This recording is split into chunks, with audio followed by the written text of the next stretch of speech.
Les échanges de gaz entre l'animal et son milieu de vie ne s'effectuent pas tout seuls.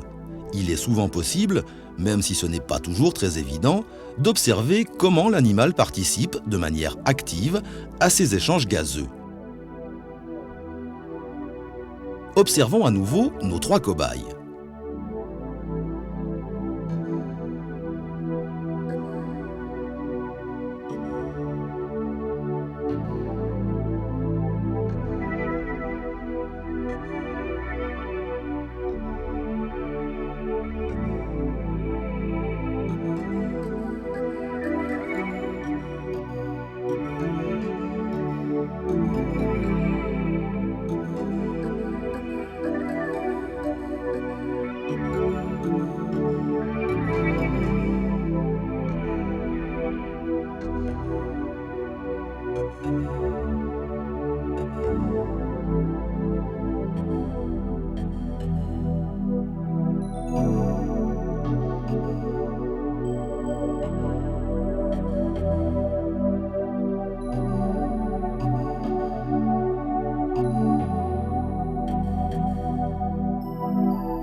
Inversement, lorsque les muscles thoraciques et le diaphragme se relâchent, les poumons sont compressés par les côtes et par le diaphragme qui remonte vers le haut.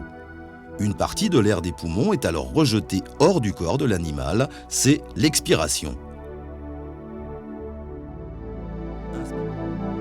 Chez le poisson rouge, comme chez bien d'autres poissons, le phénomène est différent.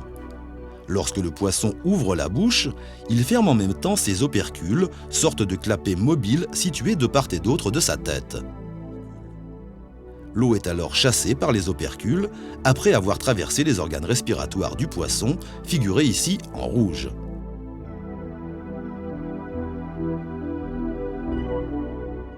En fait, c'est principalement au niveau de son thorax et de son abdomen que s'effectue l'entrée et la sortie de l'air.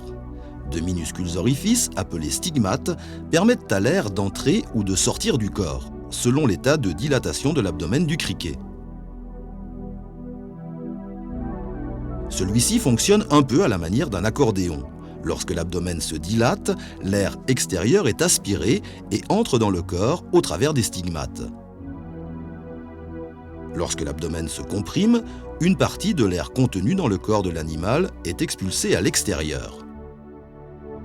Les mouvements respiratoires sont donc le moyen par lequel l'air ou l'eau du milieu de vie sont amenés au contact des organes respiratoires de l'animal.